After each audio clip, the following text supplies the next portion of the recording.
meses seguinte ao ataque a Pearl Harbor, a 8ª Divisão da Força Aérea Americana estava sediada em Savannah, Geórgia. Tinha 7 homens e nenhum avião. Menos de um ano depois, foi designada para derrotar a mais poderosa força aérea do mundo, a alemã Luftwaffe. 26 mil homens da 8ª Divisão morreram, mais do que os fuzileiros perdidos em toda a Segunda Guerra.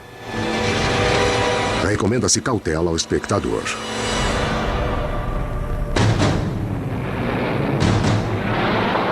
Os aviões americanos da 8ª Divisão da Força Aérea bombardearam o aeroporto. Abriram caminho para chegar à Alemanha e abriram caminho para voltar.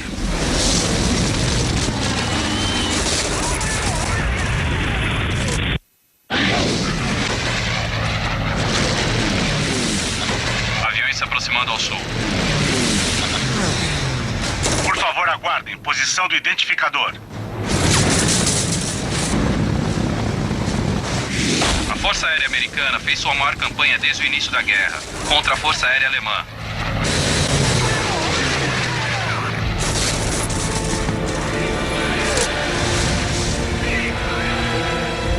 Quatro vidas.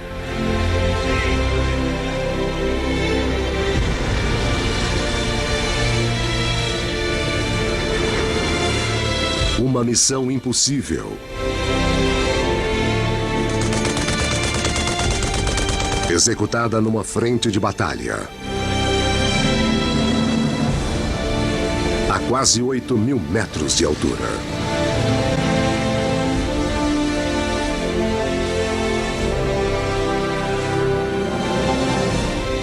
Deus Todo-Poderoso, nossos filhos, orgulhos de nossa nação, neste dia enfrentarão um pesado dever.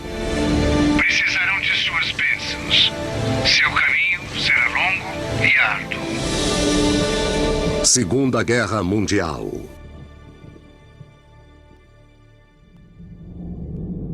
A Guerra no Ar.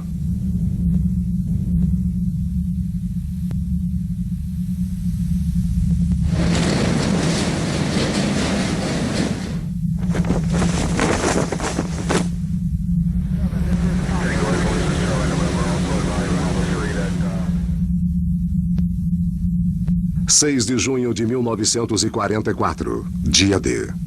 Depressa! Apostos! Rápido, rápido!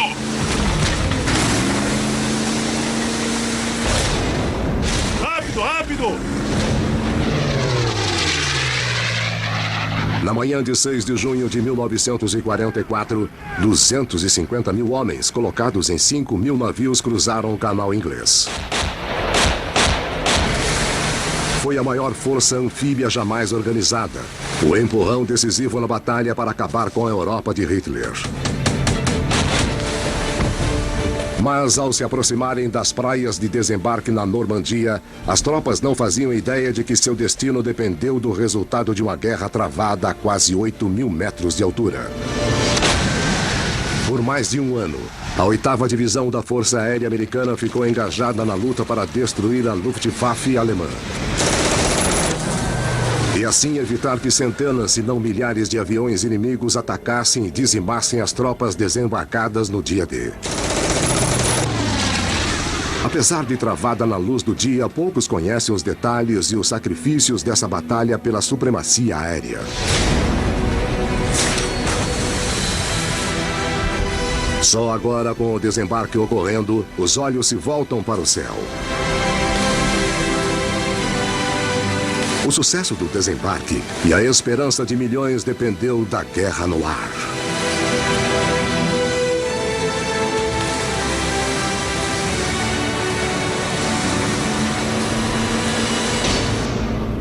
(15 meses antes, 26 de fevereiro de 1943).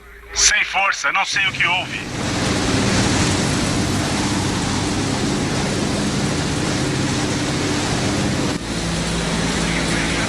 Grupo de bombardeio 306.500 metros sobre o Mar do Norte. Até agora nunca pensei de verdade sobre minha morte. Ainda estou tentando entender o que aconteceu. Fomos atingidos. Isso eu sei. Andy Rooney, 24 anos, de Albany, Nova York, voltava à Inglaterra a bordo de um B-17 Banshee avariado. Ao cabo de 6 meses de operações, a 8ª Divisão da Força Aérea já havia sofrido terríveis baixas.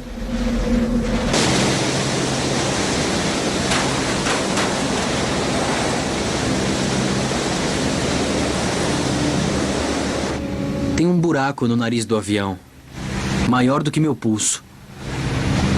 Ao lado, o navegador desmoronou. Acho que estou inconsciente. Não fui treinado para coisas assim.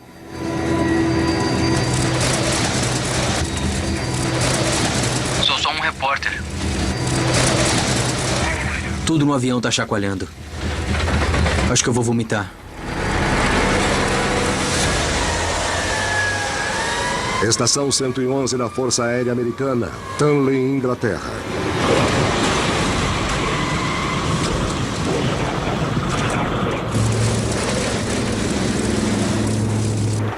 O avião foi atingido. Estou examinando o tamanho do desastre. Quando se veem esses aviões avariados, fica difícil explicar nosso sucesso. Se é que fomos bem-sucedidos. Não quero nem pensar nos homens dentro deles. Meu Deus, espero que o mesmo não aconteça com a gente.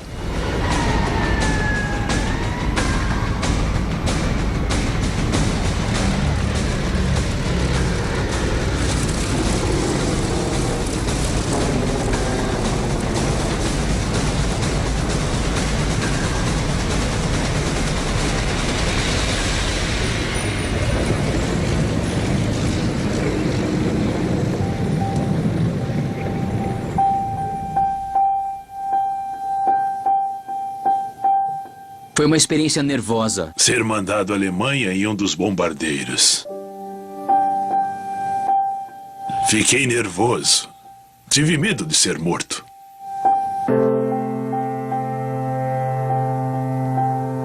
Como repórter do jornal militar Stars and Stripes, Rooney foi designado para cobrir a guerra aérea na Inglaterra. Hoje foi o primeiro dia em que permitiram que a imprensa acompanhasse a 8ª Divisão da Força Aérea em missões de combate. Quando fui à incursão, pensei em meus amigos lá em casa, em meus pais. Eu sabia muito bem que era perigoso e não estava gostando. Bem, quer dizer, eu estava com medo Mas eu sabia que escreveria histórias pelos mesmos jovens que estavam voando. E se eles voavam, eu tinha que voar. Assim eu me senti.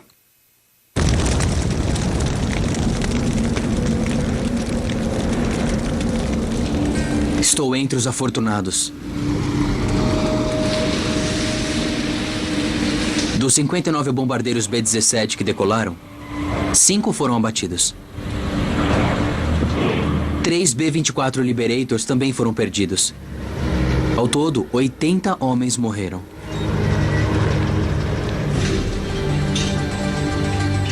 Dentro do hospital, os que tiveram a sorte de sobreviver receberam tratamento para ferimentos terríveis. O cheiro de carne queimada paira no ar. A visão dessas coisas é quase que insuportável.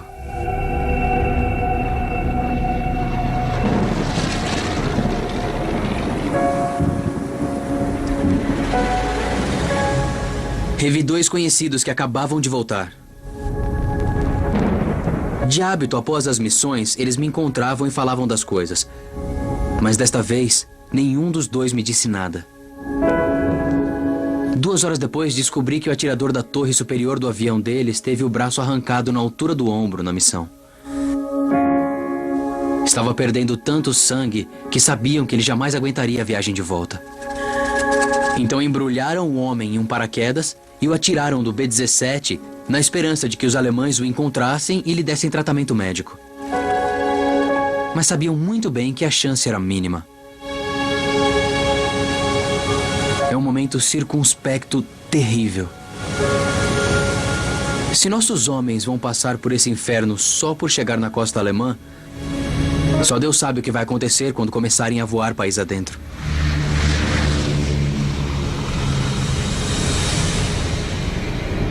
Em fevereiro de 1943, fazia 6 meses que a 8ª Divisão lançava principalmente missões curtas e rápidas.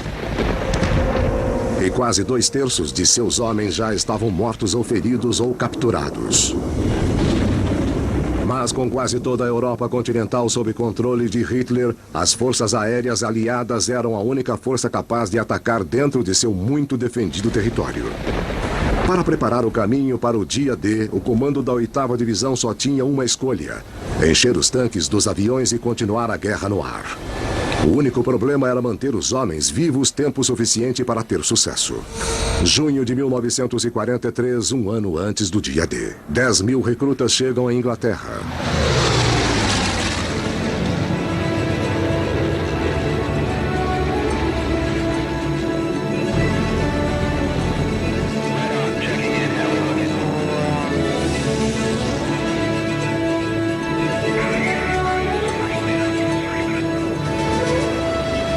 Em junho de 1943, 4 novos grupos de bombardeio chegaram à Inglaterra, entre eles o 100º, um grupo conhecido nos Estados Unidos por seus atiradores difíceis de controlar e arrogantes.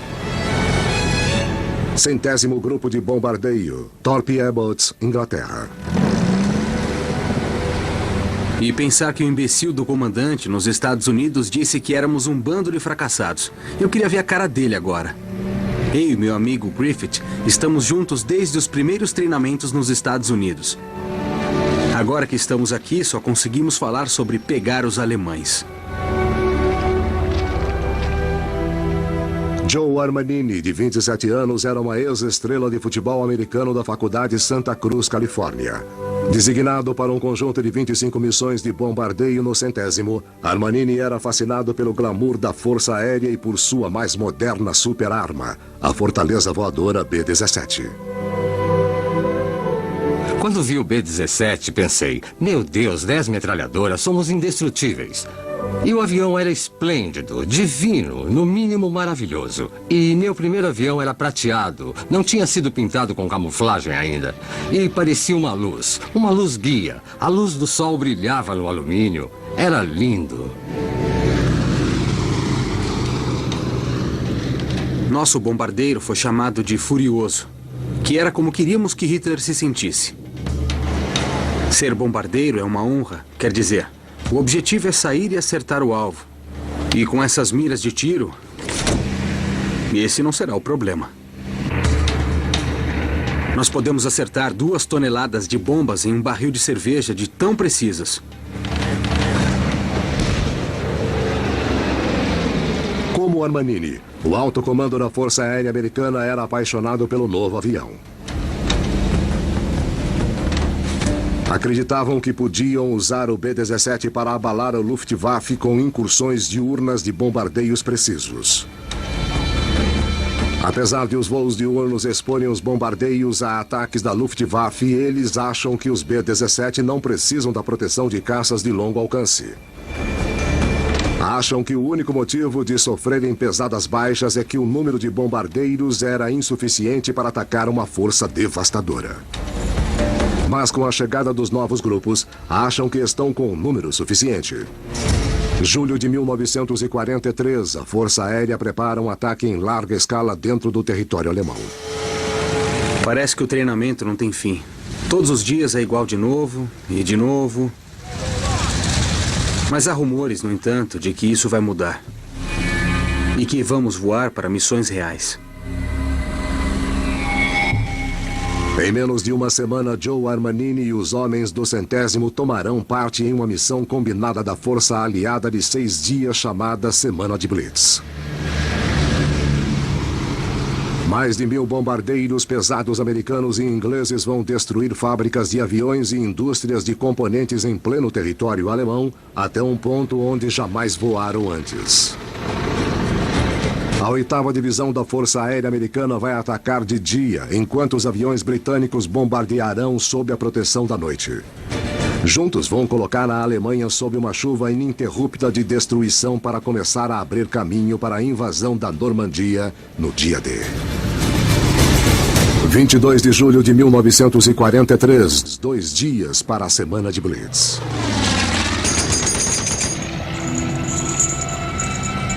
Ninguém gosta muito de mostrar, mas é claro que o pessoal tá nervoso. Ainda nem chegamos a atirar de verdade, só no treinamento.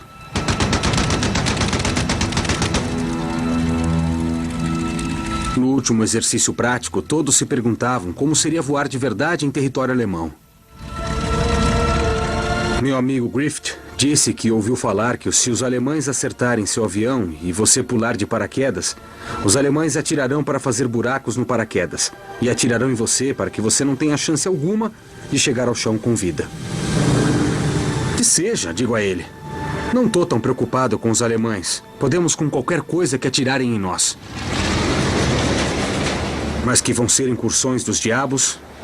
Vão.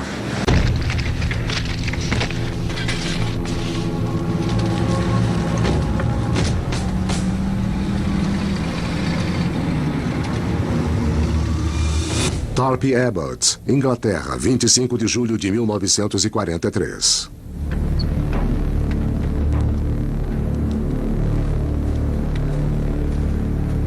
O sol mal raiou e já estamos correndo, nos preparando. Parece loucura, mas eu tô animado. Acho que todo mundo está um pouco assim. Ser jovem tem uma coisa, você nunca tem medo, não tem medo de morrer. Isso nem passa pela sua cabeça. Quando jovem, você faz tudo e pensa que é imune à morte. Você pensa assim, quando é jovem. Gente velha não voa. Gente velha fica no chão. Gente jovem voa e morre, e a vida é feita assim. Na manhã de 25 de julho de 1943, Joe Armanini se preparou para voar em sua primeira missão na Alemanha como parte da ofensiva Semana de Blitz. O objetivo era destruir instalações militares alemãs e de produção de aviões para a Luftwaffe, em preparação ao dia D. Armanini e o 100º Grupo de Bombardeio vão voar a Warnemünde, Alemanha. O trajeto de 1.600 quilômetros ida e volta vai colocá-los em território inimigo durante 4 horas, totalmente à vista dos caças da Luftwaffe e da defesa em terra. Semana de Blitz, missão a Warnemünde, 8 da manhã.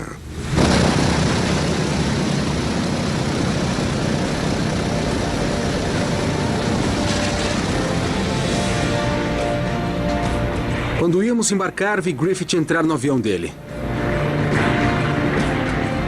Desejei boa sorte e ele me disse: "Vejo você no bar."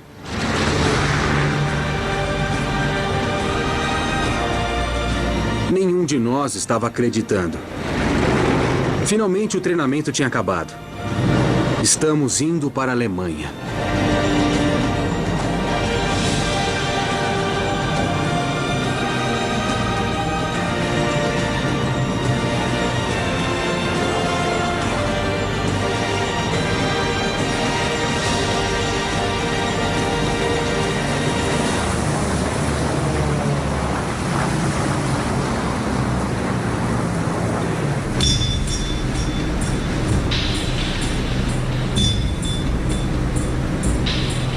Quando Armanini e os outros 263 bombardeiros ainda estavam em formação circular, os pilotos avistaram os primeiros inimigos. A 3.600 metros, o ar já é perigosamente rarefeito e os B-17 não eram pressurizados. Os homens dependiam de máscaras de oxigênio para respirar. Inalar ar rarefeito podia causar danos cerebrais ou até a morte.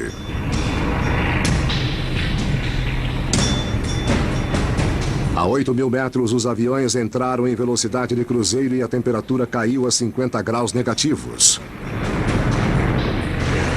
Com isso, a pele exposta se congela em contato com o metal. Saliva e vômito congelam e obstruem a máscara de oxigênio e podem sufocar o homem. Para os pilotos, eram condições de rotina.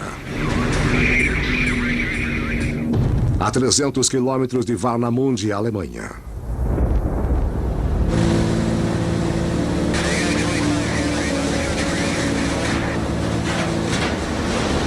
Estamos aqui há horas. E quanto mais nos aproximamos do alvo, pior fica a visibilidade. Bassett e Reed ficam falando o tempo todo das condições de nuvens e de velocidade do vento.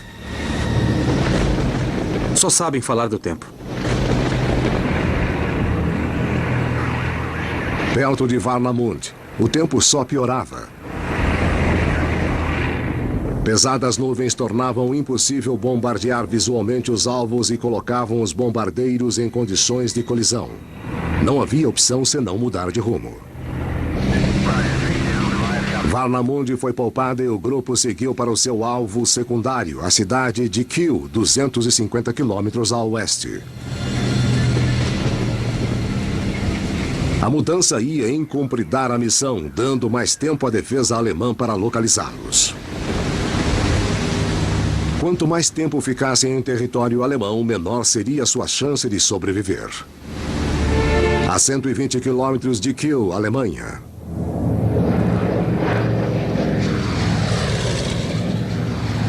Mas quando os bombardeiros se aproximavam de Kiel, os P-47 Thunderbolt de escolta chegaram ao seu alcance máximo e foram forçados a voltar. Dali em diante, os bombardeiros ficaram sozinhos. É assustador ver os caças indo embora assim. Mas não podemos fazer nada a respeito. Só o que podemos fazer é seguir e completar a missão.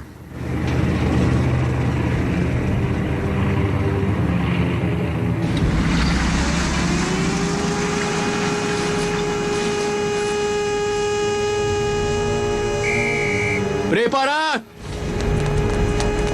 Nas últimas 2 horas, a defesa antiaérea alemã localizou os B-17 por meio de uma nova tecnologia, o radar. A artilharia antiaérea preparou seus obuses de fragmentação programados para explodir na altitude dos bombardeiros e fazer os aviões e os tripulantes em pedaços. Observadores no solo já estavam com eles na mira. A 80 quilômetros de Kiel, Alemanha.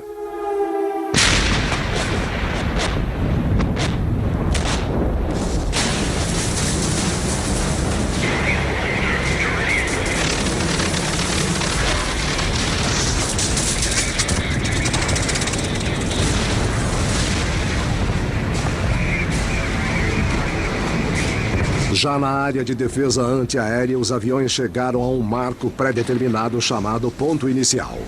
O B-17 de Armanini fez uma última mudança de curso e se pôs em rumo direto ao objetivo. O restante dos bombardeiros o seguiu.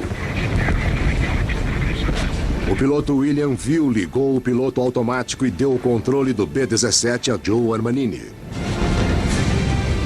Curvado em seu posto de bombardeio, Armanini só tinha 8 minutos para enquadrar o alvo. Como líder, cada avião de trás bombardearia conforme a orientação de Armanini. Se ele errar, todos errarão.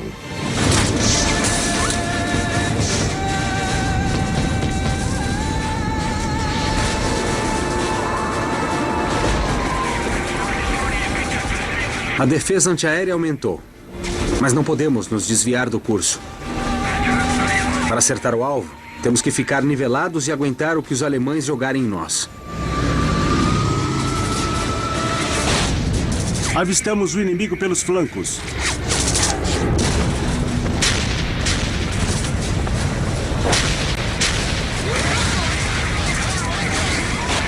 Comando, estamos sob ataque aqui.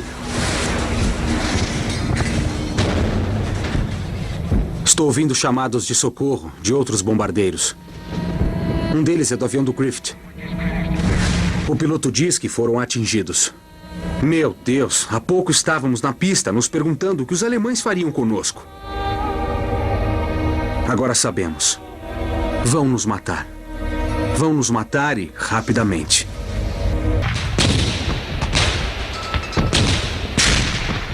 Há uma coisa na guerra.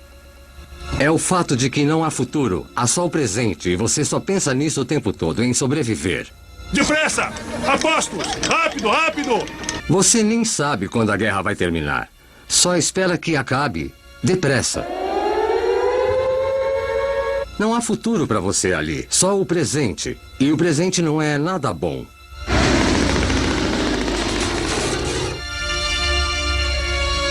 Você espera sobreviver mais um dia. Mais uma missão. Sobre Kiel, Alemanha, 25 de julho de 1943. 8.000 metros acima de Kiel, Alemanha, Joe Armanini estava curvado sobre seu posto de bombardeiro no nariz do seu P-17.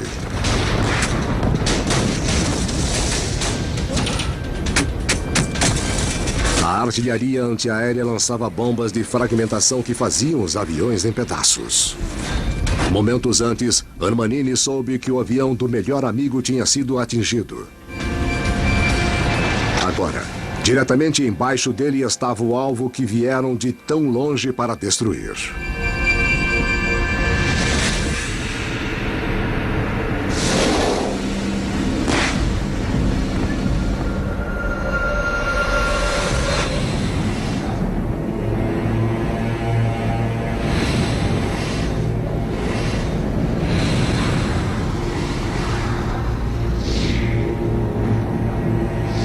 As bombas chovem, mas ninguém diz uma palavra.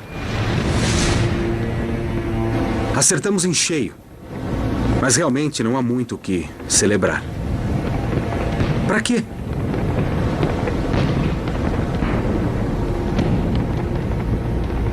À nossa volta, os aviões estão despedaçados. É uma visão patética. Temos de dar o fora daqui já. Armanini e os B-17 saíram da área de defesa e rumaram para uma área de encontro com um grupo de P-47 Thunderbolts. Até chegarem aos seus protetores, os bombardeiros danificados ficaram à mercê da Luftwaffe. Como tubarões cercando uma presa ferida, é o momento que prefere para atacar. Quarto grupo de aviões de combate sobre Emmerich, Alemanha. Siga para 024. Daremos um alerta. Escoltar bombardeiros em espaço aéreo inimigo é uma coisa. Chegar a um ponto de encontro na rota de volta deles é outra. Quantos voltarão ilesos dessa missão? Quantos serão atingidos? Haverá feridos a bordo? A Luftwaffe vai perseguir a todos? Nunca se sabe o que esperar. Apelidado de Grego por seus amigos pilotos, o segundo-tenente Steve Paisanos, de 23 anos, estava nos controles de seu P-47 Thunderbolt. Piloto do quarto grupo de aviões de combate, suas ordens são encontrar-se com os bombardeiros avariados e escoltá-los à Inglaterra. Quando nos aproximamos dos bombardeiros que voltavam, os alemães continuaram atacando. Eu vi quando o motor de um B-17 começou a soltar fumaça e logo depois a tripulação começou a pular de paraquedas. De repente, o ME-109 mergulhou de cima de nós e foi atrás de um dos homens de paraquedas. E nós tivemos de testemunhar a morte daquele homem, descendo de paraquedas. Aí alguém na nossa formação gritou: "Peguem o desgraçado!"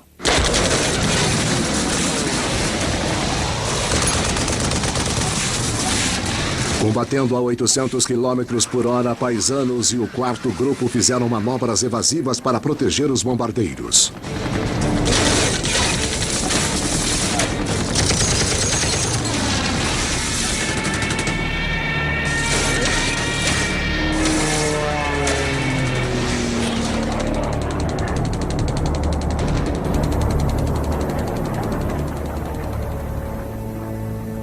Ainda me lembro como são os combates aéreos. Lembro do barulho dos motores e de quando vi aviões em chamas caindo, as pessoas pulando do avião com paraquedas.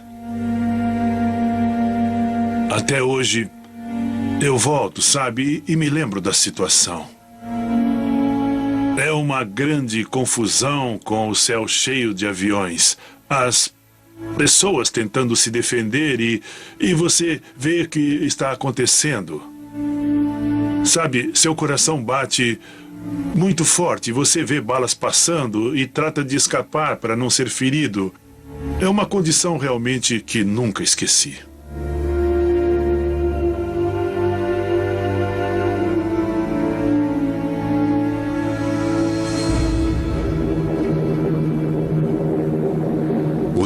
aéreo terminou em minutos. Paisanos e o quarto grupo destruíram 9 aviões inimigos antes de forçar a Luftwaffe a recuar. Com o céu livre, escoltaram os desgastados bombardeiros de volta à Inglaterra, onde o grupo se dividiu e voltou às bases separadas.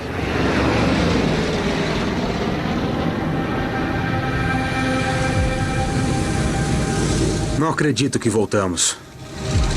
É realmente um imenso alívio. 100º Grupo de Bombardeio, Thorpe Abbotts, Inglaterra. Mas meu alívio acabou instantaneamente quando perguntei do avião de Griffith. Ninguém sabia nada. Ninguém sabia o que tinha acontecido. Mas quando um avião não volta depois de algumas horas, é porque não vai voltar mais. Não faço ideia do que a família de Griffith pode estar fazendo agora. Estão a milhares de quilômetros e não têm noção de que o filho está morto ou está morrendo agora.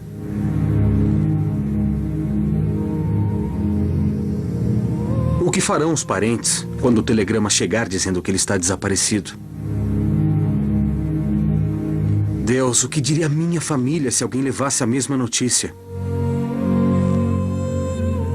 Vão esperar, sem saber se estou vivo ou morto?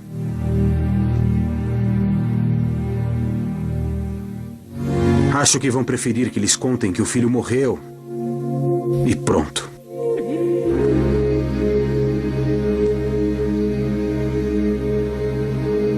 Sabe de uma coisa? Você vai pro bar pra beber.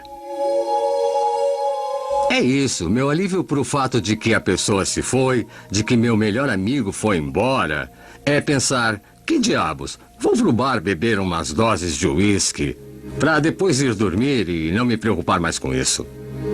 Mas você se preocupa no dia seguinte, e no outro, e pelo resto da vida, porque sabe que nunca mais vai rever a pessoa. É um fato da vida.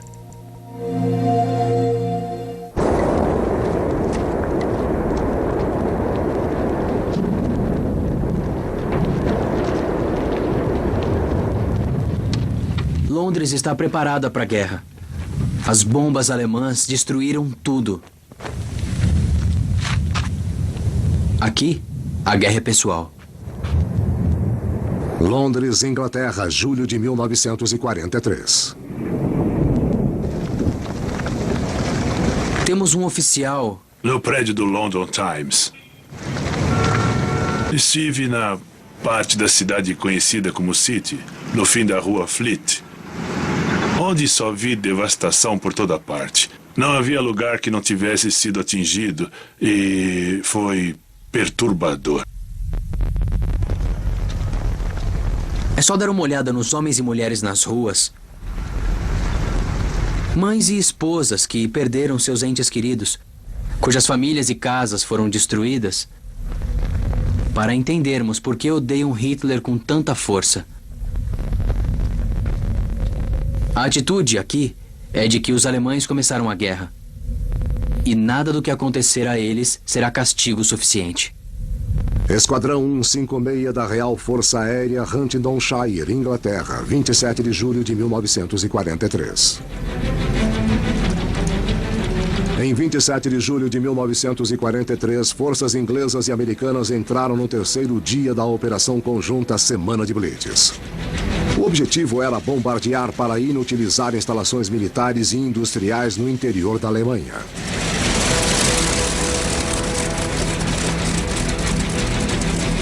Mas esta noite, quando 700 bombardeiros da Real Força Aérea decolaram de bases inglesas, sua missão irá além de destruir objetivos militares. Cada avião estará armado com 1.400 quilos de bombas incendiárias. E seu alvo principal será o povo alemão.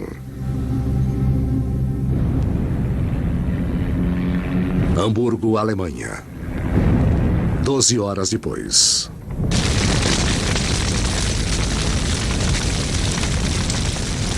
Os ingleses bombardearam pesadamente a segunda cidade da Alemanha e acenderam a primeira tormenta de fogo da história. Hamburgo queimou durante dias.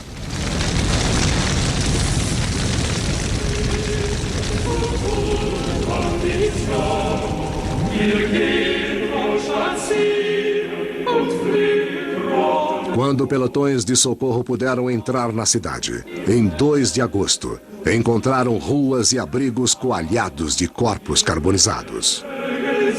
45 mil corpos foram retirados dos escombros. Os britânicos que tinham sofrido durante anos com as bombas da Luftwaffe consideraram Hamburgo uma vitória esmagadora. Sua aniquilação significava quebrar o moral do povo alemão e levar a guerra até suas casas.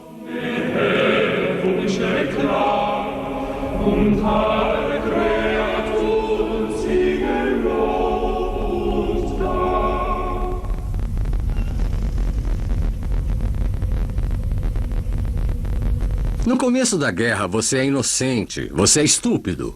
Acha que vai ser uma coisa romântica, que você vai voar e largar suas bombas nos alvos. É uma coisa romântica, como em filmes. Mas você logo muda. Quando os ingleses bombardearam Hamburgo, achei formidável. Mataram 35 mil pessoas e pensei que eram 35 mil a menos. Durante a guerra, há um sentimento que toma conta de todo mundo, seja secretamente ou não, é assim. Você sabe que quanto mais alemães matar, se matar todos, a guerra vai acabar. Você sabe que é impossível, que não vai matar todos, mas vai matar o que conseguir. A guerra não era uma guerra simpática. Sei que muita gente morre quando soltamos as bombas. Podem ser crianças, pais, mães e avós. Mas você não pensa assim. Você só pensa que matar é vencer e vencer quer dizer ir para casa. Então é assim. Raceworth, Inglaterra, 31 de julho de 1943. No final de semana de Blitz, as baixas da 8ª Divisão da Força Aérea eram de quase 1.000 homens. 97 B-17 não retornaram. E houve inúmeros pousos forçados no interior da Inglaterra, onde o repórter Andy Rooney observava a carnificina. É difícil ter estatísticas corretas de nossas perdas. Ninguém quer que os alemães saibam que sua defesa antiaérea é muito eficiente. Mas olhando bem, quando vemos tantos bombardeiros danificados ou destruídos, entendemos. A semana de Blitz abriu os olhos do comando aéreo. Os B-17 não podiam se proteger contra a Luftwaffe. Precisavam da proteção de caças o caminho todo, de ida e de volta, aos objetivos. Mas isso gerava um grave problema. Nenhum caça da atualidade tinha a autonomia de um B-17 e, com a aproximação da invasão do dia D, não podiam parar de bombardear alvos estratégicos no interior da Alemanha. Era um dilema impossível. Washington, 10 meses antes do dia D. Boa noite a todos. Enviei um telegrama para as autoridades de Washington alertando para o perigo nazista. Fomos informados pelo rádio. Quando a notícia da semana de Blitz chegou à Casa Branca, os líderes americanos ficaram chocados com as grandes perdas. Relatórios da inteligência também indicaram que os alemães já estavam se reconstruindo em ritmo alarmante. Em semanas, quase todos os alvos atingidos na semana de Blitz foram restaurados até sua capacidade total. O presidente Franklin Roosevelt ficou furioso. Poddington, Inglaterra. E mandou um recado à Inglaterra, pressionando seu abalado comando.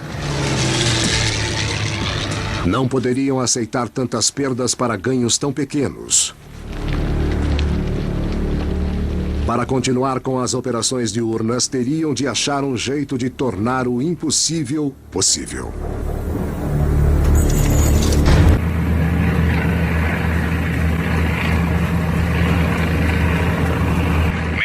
Mayday, sofremos uma avaria, estão ouvindo? Repito, sofremos uma avaria, estão ouvindo? Fale, NP1. Aqui é a torre de Abbott. Estamos sem combustível. O trem de pouso foi danificado, mas vamos tentar. Siga para 024. Teremos um alerta. Algum ferido a bordo? É a torre, repito. É a torre, repito. Algum ferido a bordo? Atirador ferido na torre. Torre avariada. Não conseguimos tirá-lo. Eco 1, outros feridos? Negativo. É o homem preso na torre. Estamos tentando retomar os controles do avião. Repito, Eco 1, siga para a rota indicada ao sul. Rota 024 Sul. Comando, estamos sob ataque aqui. Avistamos o inimigo pelos flancos. Prossigam com as ordens. Estão ouvindo? Ferido na torre. Torre avariada. Estão ouvindo?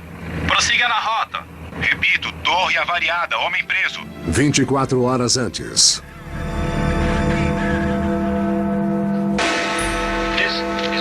Londres, Inglaterra.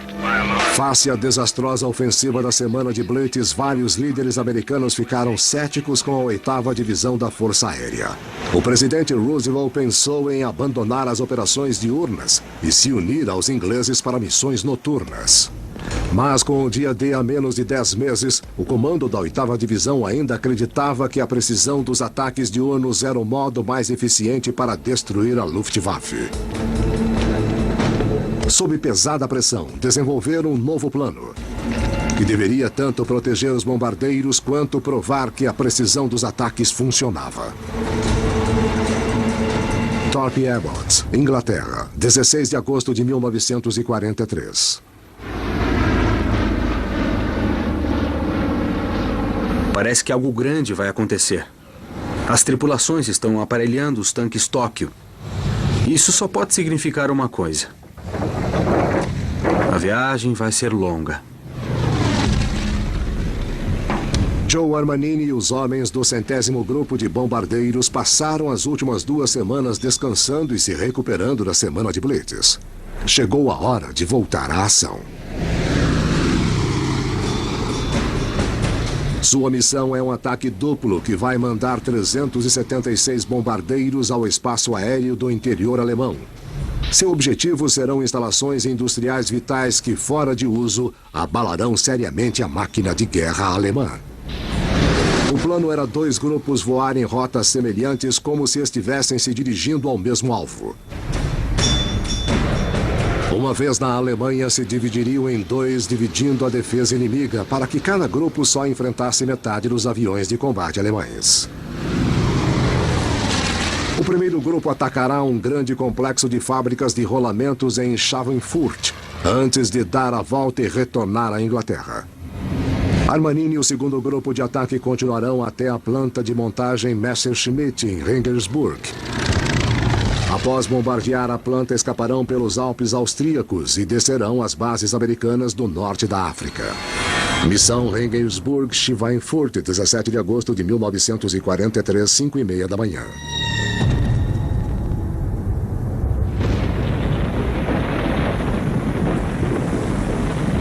Estamos vestidos e prontos para partir, mas o nevoeiro está tão forte que não se vê o fim da pista. Não há como decolar nesse tempo. Ficaríamos perdidos assim que decolássemos. Em Thorpe Abbott, Armanini e o grupo Regensburg também esperavam. Um pesado nevoeiro impedia qualquer decolagem.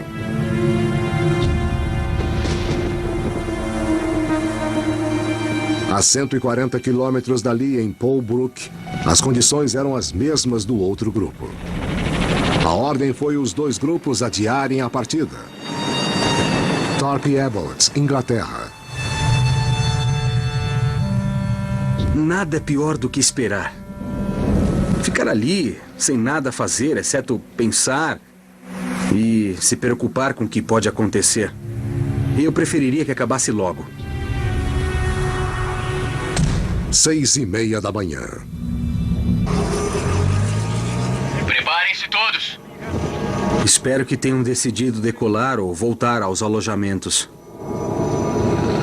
Eu já queria um bom gole de uísque.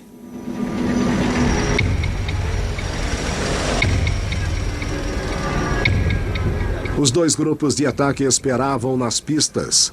A hora da dissipação do nevoeiro era incerta para permitir a decolagem dos 376 bombardeiros em tempo hábil. E a precisão da partida dos grupos era crítica. Para dividir a defesa inimiga, os dois grupos devem decolar com poucos minutos de diferença. Senão, os alemães terão todo o tempo de reabastecer e se rearmar para atacar cada grupo com força total. 7h30 da manhã.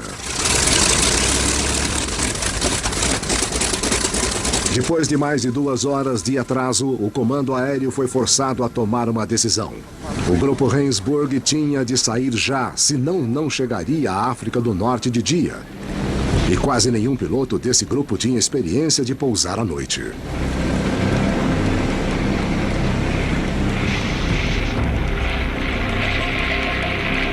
Armanini e o grupo Rendsburg decolaram no céu pesadamente encoberto com rota para a Alemanha.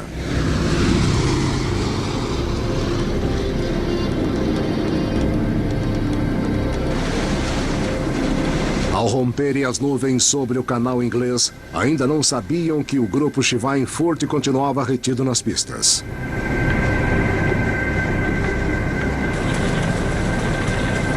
Serão necessárias mais 3h30 antes desse grupo levantar voo. Na hora da decolagem, a dupla incursão já estava condenada. A precisão já avaliada como crítica ficou mais comprometida.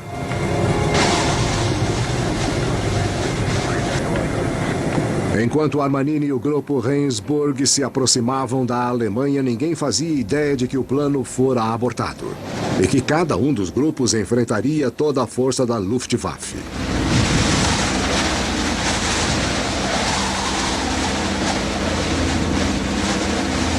Sobre Rendsburg, a Alemanha, 11h30 da manhã.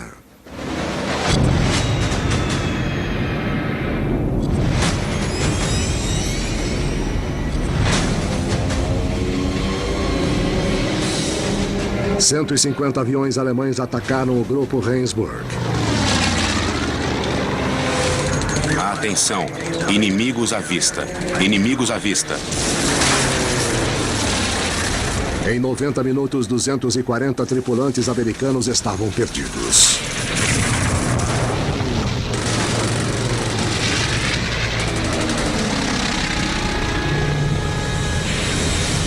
Sobre Schweinfurt, Alemanha, 2h30 da tarde. Não entendido. Câmbio. 300 caças alemães reabastecidos e rearmados emboscaram os bombardeiros.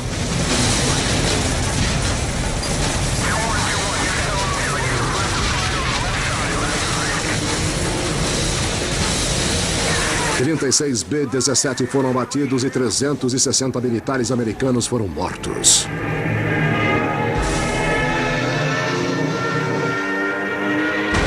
Holbrook, Inglaterra, 6h30 da tarde.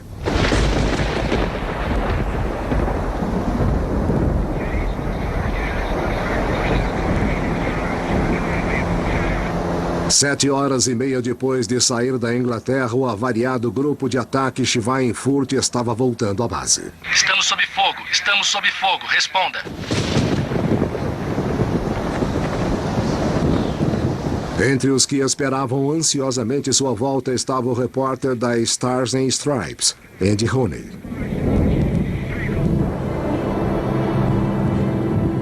Oh, meu Deus. Aí vem eles. Posso ver pequenos pontos vindo pra cá.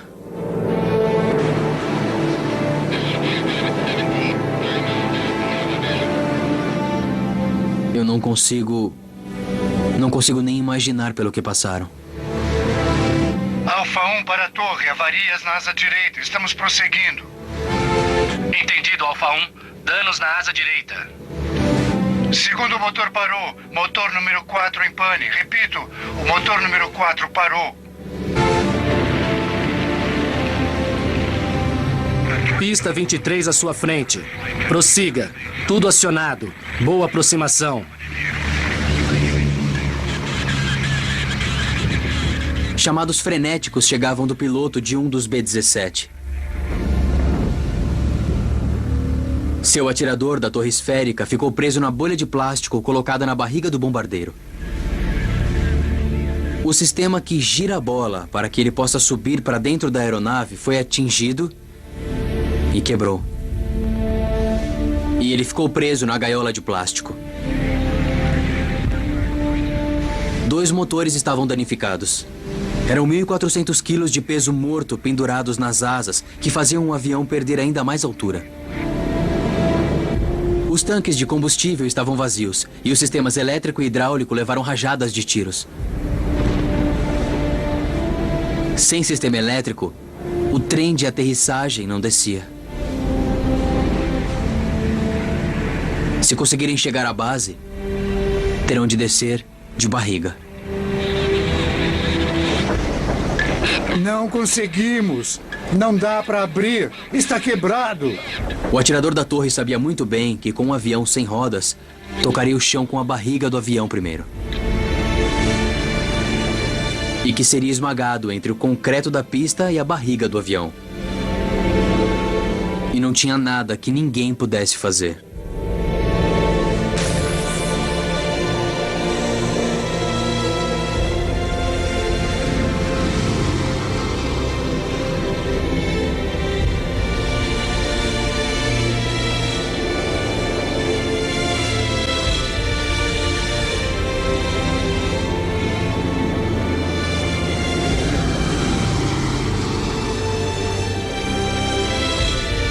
Todo-Poderoso, nossos filhos, orgulho de nossa nação, neste dia, enfrentarão um pesado dever. Uma luta para preservar nossa república, nossa religião e nossa civilização. E para libertar a humanidade em sofrimento. E para libertar a humanidade em sofrimento. Dê força a seus braços, valentia a seus corações, firmeza em sua fé. Precisarão de suas bênçãos. Seu caminho será longo e árduo.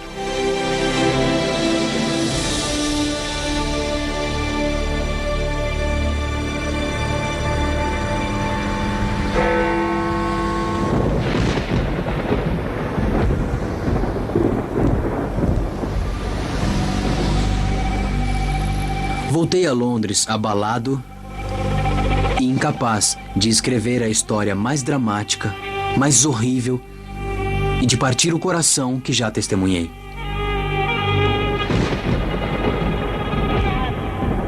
Que repórter!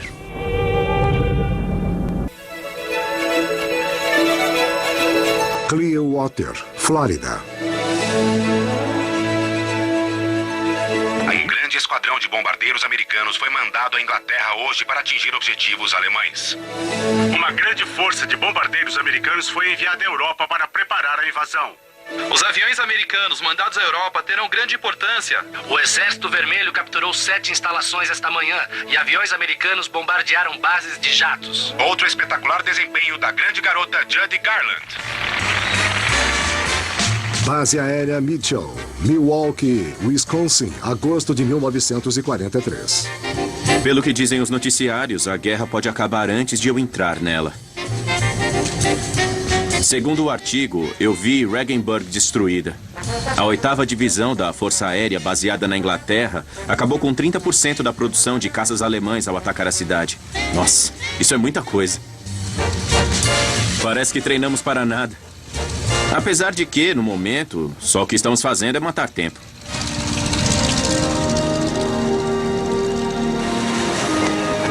Lago Michigan. Essa tarde eu conheci uma garota incrível. Ela se chama Dorothy e é uma garota muito bonita. Só precisei vê-la 2 vezes para ficar completamente apaixonado por ela. John Gibbons, 23 anos, de St. Mary's, Kansas. Estava sediado na base aérea Mitchell, em Milwaukee, esperando a entrega de um transportador Douglas C-54 novo em folha. Suas ordens eram voar para a China para levar suprimentos às tropas americanas. Até agora, seu único contato com a guerra foi pelos jornais e noticiários. Os jornais eram francamente favoráveis ao que estava acontecendo. A pessoa que escreveu o artigo sobre a missão, a Regensburg, disse que foi um sucesso. E as pessoas ficaram confiantes. Ninguém sabia. Ninguém sabia. A Força Aérea Alemã em seus centros de produção, em seus aeroportos e no ar. Nós, a RAF e a Força Aérea Americana, vamos vigiar o espaço aéreo alemão e as fronteiras 24 horas por dia. Vamos mandar tantos aviões que os atiradores alemães vão bater a cabeça na parede. Eu não queria ser piloto alemão neste momento. A maior batalha aérea custou 307 aviões. Mas que mentira deslavada, não é verdade? Perdemos 72 bombardeiros B-17 na missão a Regensburg e dizemos que abatemos 307 aviões alemães. Mas não é verdade. Não é possível. Um B-17 metralhar um avião de combate é a coisa mais difícil. Eles passam a 700 ou 800 quilômetros por hora e você tem de atirar nesse alvo em movimento. É quase impossível acertar. É muita sorte acertar um. Algumas das afirmações que foram feitas são ridículas. Sei que foram feitas para o público, foram feitas para isso. E sei que faz parte do charme da coisa. Eles mentem muito bem. Falando de coisas formidáveis, mas que não são verdade.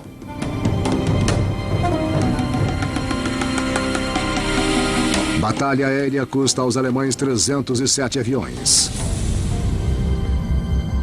A verdade é que a única vitória da missão Regensburg-Schweinfurt foi da área de relações públicas da 8ª Divisão da Força Aérea, que reportou falsamente que os alvos tinham sido varridos do mapa. Na realidade, quase um terço das bombas lançadas erraram o alvo em Schweinfurt. Em Regensburg, o bombardeio foi mais exato, mas Messerschmitt logo foi reconstruída. Thorpe Abbott, Inglaterra, 18 de agosto de 1943. Também mal reportadas foram as terríveis perdas sofridas às equipes americanas. Quando Joe Armanini voltou à Inglaterra, soube que 60 bombardeiros estavam desaparecidos e que outros 100 estavam fora de combate. Em apenas um dia, quase 40% da força de combate da 8ª Divisão da Força Aérea estavam avariados ou destruídos. Há muito de sorte nessa coisa toda. É o que é, pura sorte. Nada mais do que sorte.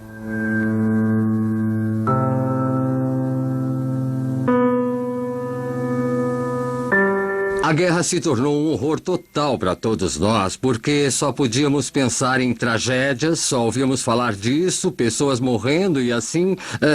fiquei farto. 11ª Ala de Bombardeiros da Força Aérea Alemã, Neumünster, Alemanha.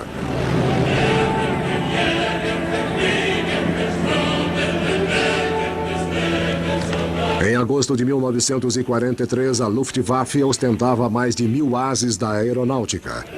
Vários tinham abatido confirmadamente mais de 20 bombardeiros aliados. Mas, apesar da sua grande reputação, os pilotos alemães eram empurrados a seus limites.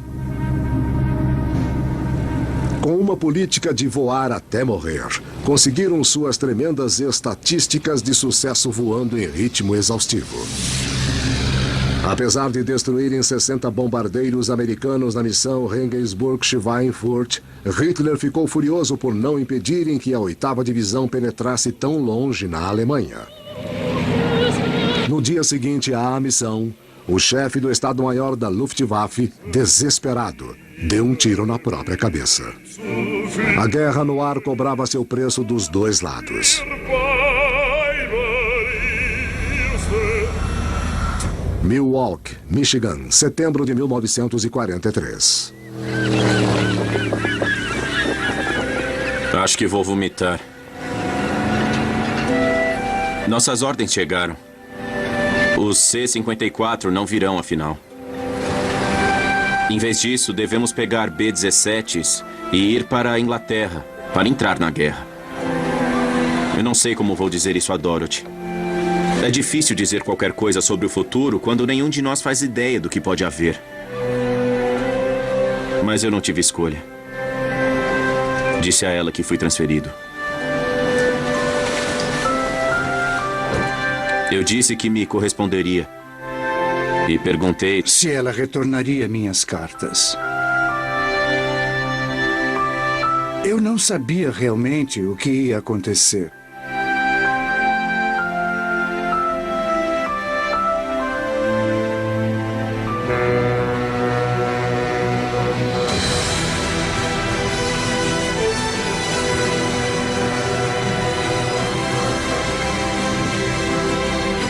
Por toda parte vejo americanos.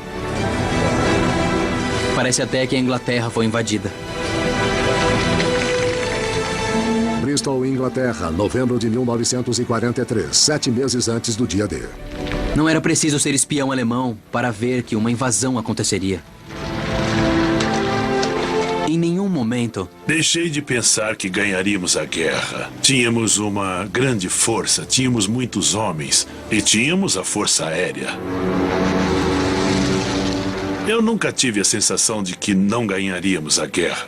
Tive a sensação de que podia ser morto nela, mas nunca pensei que a perderíamos. Em novembro de 1943, homens, munições e equipamentos fluíam para a Inglaterra em ritmo acelerado.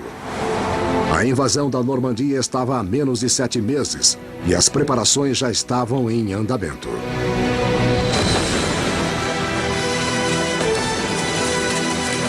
Mas enquanto centenas de milhares de homens treinavam para fazer a mais complicada operação anfíbia jamais tentada, os líderes da 8ª Divisão da Força Aérea ainda não tinham conseguido um elemento essencial para o sucesso.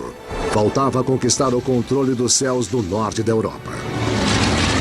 Sem isso, o destino de toda a operação do dia D estará ameaçado.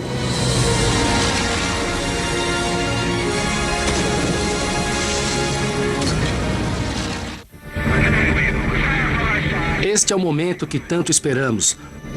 Nossa vez de mostrar aos alemães de que somos capazes. Finalmente vamos poder fazer o que viemos aqui para fazer: atacar e partir para a matança.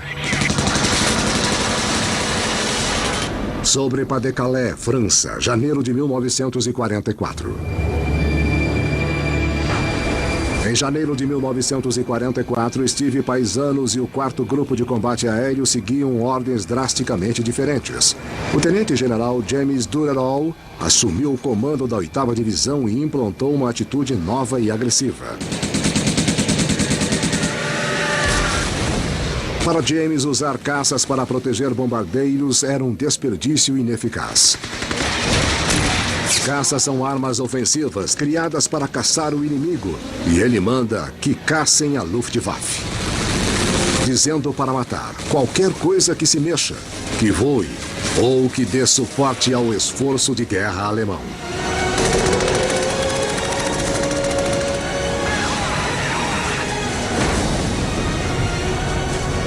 No mesmo mês, Paisanos e o 4º Grupo receberam aviões novos, os P-51 Mustang, equipados com poderosos motores Rolls-Royce e com 2 tanques adicionais de 280 litros de combustível.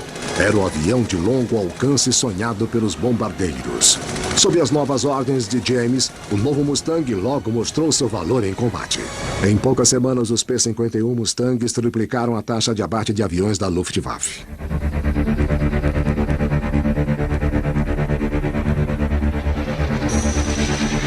Quando caçam um inimigo no céu, é como se você estivesse em um mundo totalmente diferente. Seu oponente manobra com violência e tenta desesperadamente tirar você de trás dele. Mas uma vez que você está em posição de matar, você começa a tremer. Sua boca fica seca. Você começa a transpirar. E quando você dispara sua arma, sabendo que você vai matar uma outra pessoa, sente uma coisa diferente. Foi só quando tudo acabou que tive tempo de pensar no que tinha acontecido. E nessa hora caí em mim. Acabei de matar outro ser humano. 26º Esquadrão de Bombardeio Força Aérea Alemã, base de Druká, Abbeville, França. Em posição. Para o comando da 8ª Divisão, o Mustang permite que se tenha esperança em operações antes destinadas ao fracasso.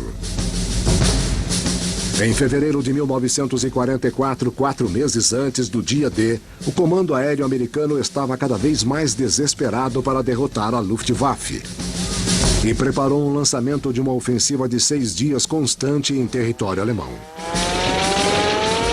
Mas, diferente da semana de Blitz do ano anterior, este esforço não vai se concentrar em submeter a Luftwaffe. A chamada Grande Semana vai usar uma nova e desesperada estratégia. Desta vez, os bombardeiros serão usados como iscas para atrair os alemães no céu, para que depois os bombardeiros americanos acabem com eles. Ignorado pelos homens dos bombardeiros, o plano para destruir a Luftwaffe não seria senão uma sangrenta batalha aérea de desgaste. Thorpe Airboats, Inglaterra, 24 de fevereiro de 1944. Pronto. Minha 25ª missão. Deus, o que o Griffith diria se estivesse aqui? É difícil crer que cheguei até aqui. De todos nós que começamos no 100º grupo, poucas dezenas sobraram. Só o que posso fazer é rezar para minha sorte durar um pouco mais. Eu não sabia o que ia acontecer comigo na missão número 25. Muita gente foi abatida na última missão. Você nunca sabe os planos de alguém que foi abatido. É que você não consegue antecipar o que vai acontecer. Não há como saber. Você já teria sorte se voltasse. Grande Semana, missão Rockstock, 160 quilômetros dentro do espaço aéreo inimigo. Rota 2125, ação à esquerda. 10 da manhã, Joe Armanini fecha sua mira em seu 25º alvo. 10h15, um grupo de aviões da Luftwaffe é localizado.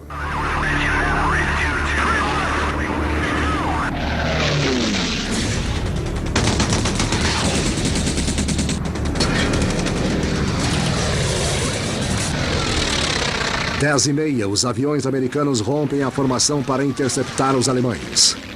E os bombardeiros ficam expostos e vulneráveis. Sem ter consciência disso, sua missão básica não é acertar os alvos, mas atrair a Luftwaffe. E a missão dos caças não é proteger os bombardeiros, mas abater os alemães.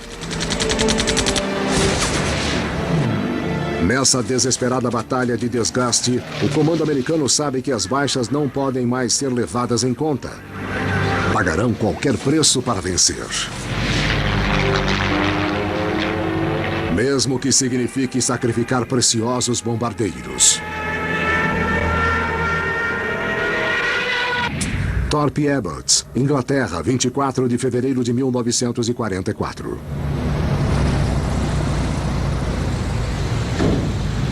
Não sei o que dizer. Consegui. Ainda estou vivo.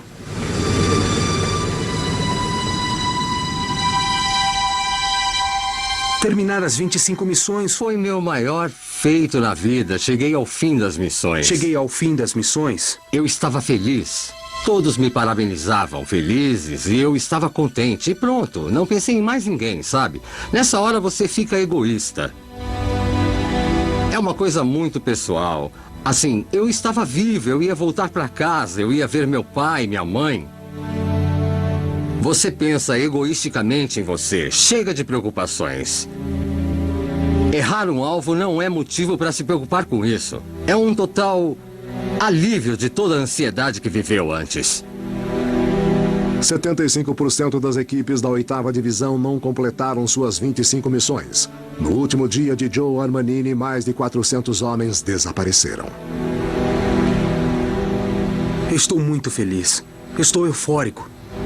Mas, ao mesmo tempo, estou meio entorpecido. Quando vejo o que sobrou do 100º, fico com muita pena. Como isso tudo pôde acontecer? E só Deus sabe que a guerra ainda não está perto de acabar. A grande semana terminou em 25 de fevereiro de 1944. Mais de 2.000 aviadores americanos desapareceram em 6 dias. Apesar das tremendas perdas, os aviões de combate americanos e seus atiradores destruíram mais de 1/3 da força de ataque da Luftwaffe, o que fez o comando da 8ª Divisão considerar a grande semana um sucesso.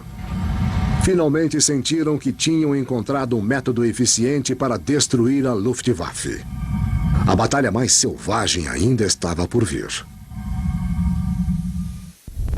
44, há 3 meses para o dia D.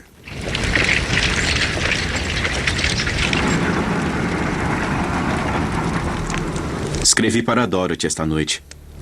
E falei das pessoas que conheci. E que eram verdadeiras figuras. Disse a ela que nos divertimos muito.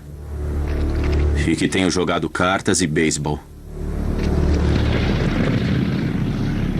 O mais importante é que eu disse que estava tudo bem. E que ela não devia se preocupar. Porque eu sabia que iria revê-la muito em breve. Eu me pergunto se fiz bem em ter mandado a carta. A 650 quilômetros de Berlim, 6 de março de 1944.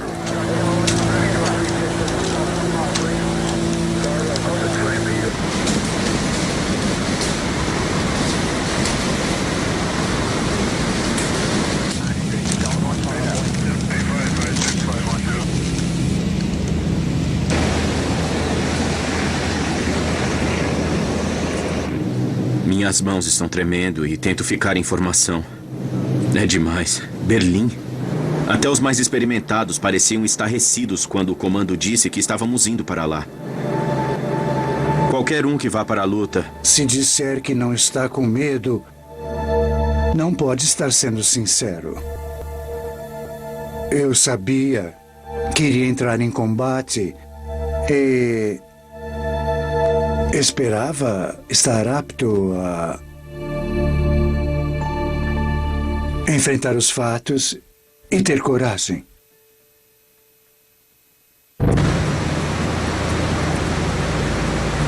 O segundo-tenente John Gibbons foi designado como substituto de um piloto de B-17 no 100º Grupo de Bombardeio. Poucas semanas após chegar à Inglaterra, ele já estava liderando sua equipe em batalha como parte de uma coluna de 25 quilômetros com quase 700 bombardeiros e caças. O dia D já estava há menos de 3 meses e o alto comando americano estava desesperado para atrair e destruir o máximo de aviões alemães. Para isso, estavam atacando uma posição que Hitler defenderia com unhas e dentes, a capital alemã, Berlim.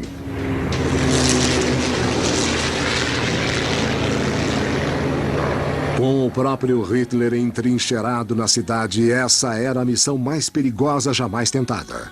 Quase 750 baterias antiaéreas estavam postadas em volta de Berlim e mais de 70% dos aviões de combate da Luftwaffe estavam estacionados à distância de combate.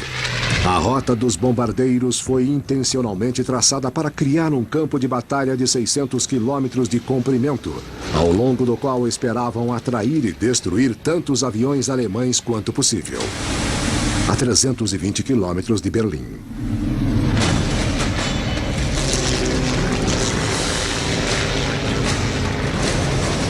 Pronto. É hora de ficar focado e de levar minha equipe para o outro lado. Mais de 400 aviões alemães atacaram a formação.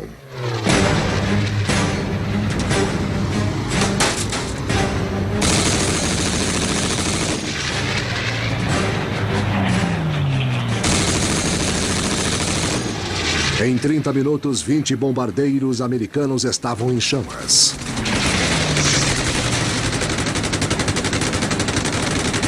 Em 45 minutos, os americanos abateram 150 aviões da Luftwaffe. Há 2 aviões inimigos se aproximando perto do rio.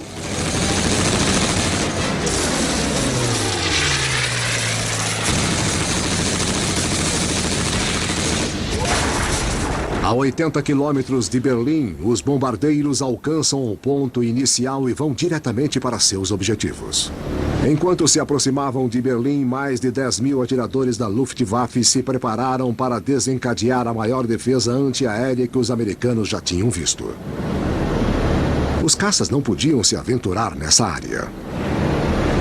Mas Gibbons e os bombardeiros não tinham escolha. Para acertar seus objetivos, deviam ir diretamente para Berlim. Já sentimos o cheiro da pólvora da defesa antiaérea nas máscaras. Deus, meu estômago está começando a doer. Estamos em Berlim, meu Deus do céu. Vão atirar com tudo que tiverem. Haja o que houver, vamos atacar a cidade de Hitler e vamos deixar cair nossas bombas na cabeça dos nazistas.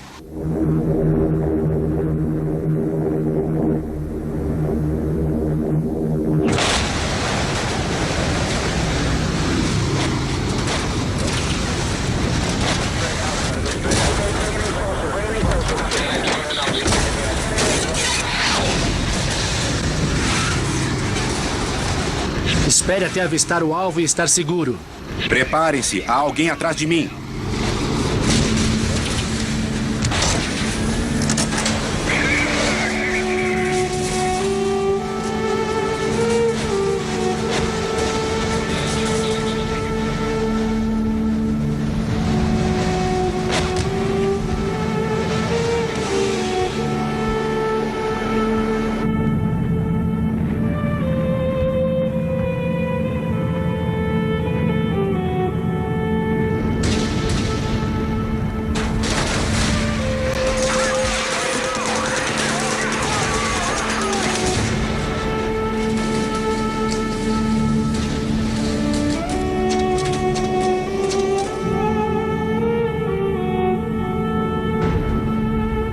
Como se o mundo inteiro estivesse em chamas.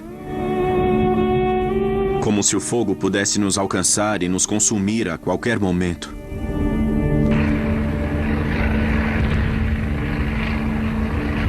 Não há nada a fazer a não ser ficar firme e rezar para escapar. Rezar para que eu reveja minha família. Rezar para ainda estar vivo quando Dorothy receber a carta.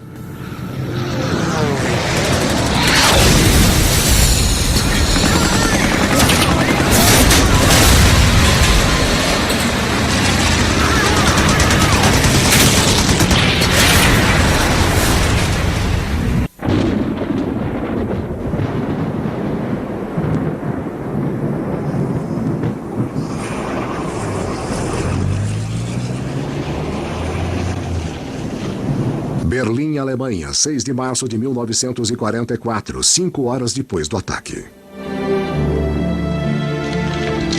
A Força Aérea Americana acaba de completar a maior incursão aérea diurna da guerra. Um boletim acaba de chegar a 1 hora. 69 bombardeiros americanos foram perdidos, 179 aviões de guerra alemães foram destruídos.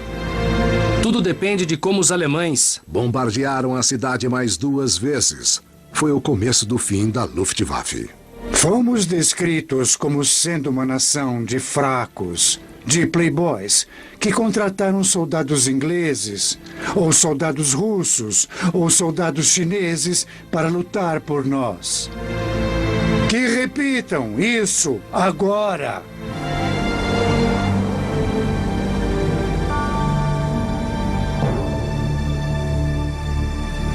Thorpe Abbott, Inglaterra, 9 de março de 1944.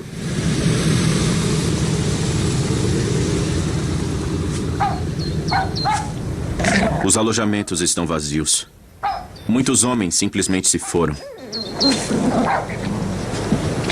Mal tive tempo de saber seus nomes. Para John Gibbons e os homens do 100º, o ataque a Berlim foi o mais custoso em vidas da história do grupo. Mas também marcou o início do fim da batalha para derrotar a Luftwaffe. Quando olho para o rosto do pessoal, só vejo tristeza. Mas também há uma espécie de determinação amarga. O que vivemos nos mudou. Sei que consigo liderar minha tripulação e enfrentar qualquer coisa nos céus. Agora sou parte do Blood 100.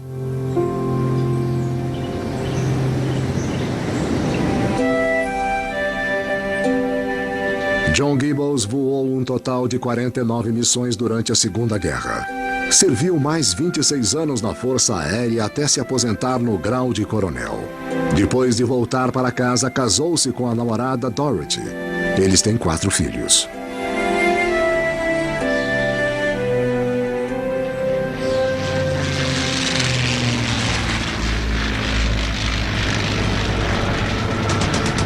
Só em março de 1944, os caças americanos destruíram mais aviões alemães do que nos 2 anos precedentes.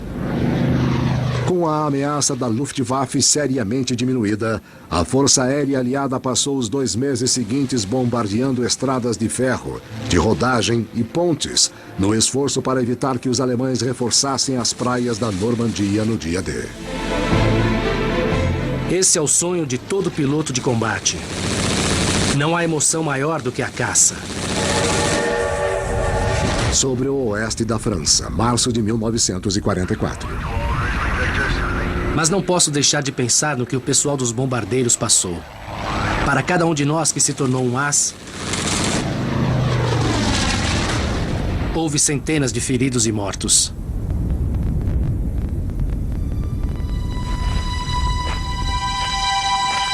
A guerra não é para ganhar glória ou se tornar grande atirador.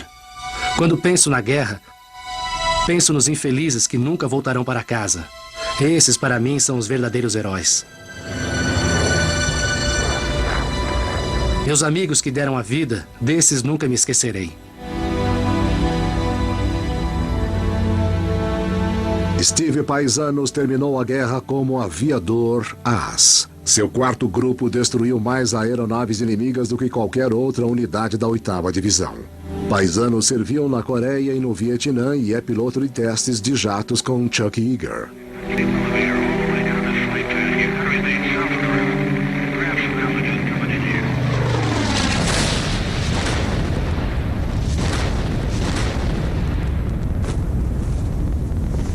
6 de junho de 1944, dia D. No dia D, as tropas aliadas invadiram as praias da Normandia como planejado.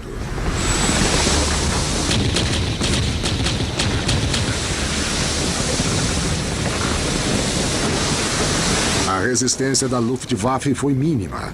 Já não tinham mais homens nem máquinas para combater com eficiência a força de invasão.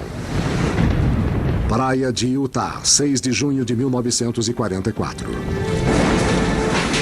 Saber que soldados americanos vão morrer é de cortar o coração. Mas também não posso deixar de pensar no que teria acontecido se nossos pilotos não tivessem se sacrificado como fizeram.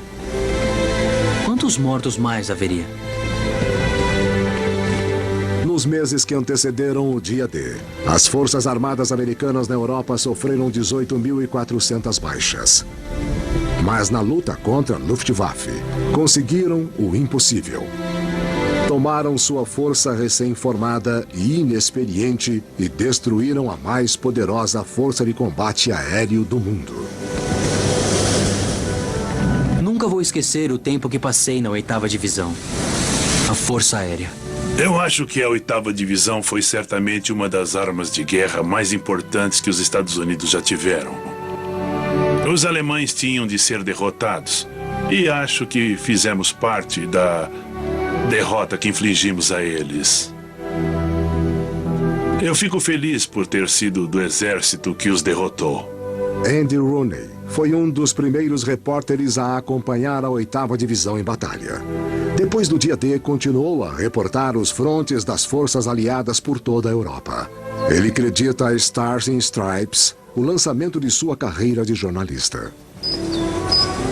Depois, quando ouvi falar em dia D, não pude evitar me sentir orgulhoso.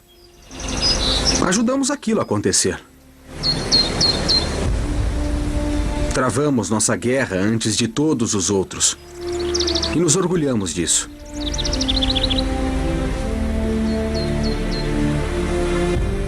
Haja o que houver, você nunca esquece seu tempo na guerra.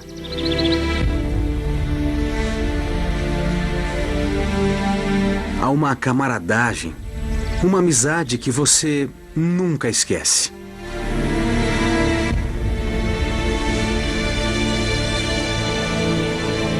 Pode esquecer as missões, mas você jamais esquece os amigos. Joe Armanini decidiu não voltar para casa após a 25ª missão. Ele se realistou e serviu um segundo período na 8ª Divisão. Hoje vive na Califórnia e raramente fala de seus serviços na Segunda Guerra.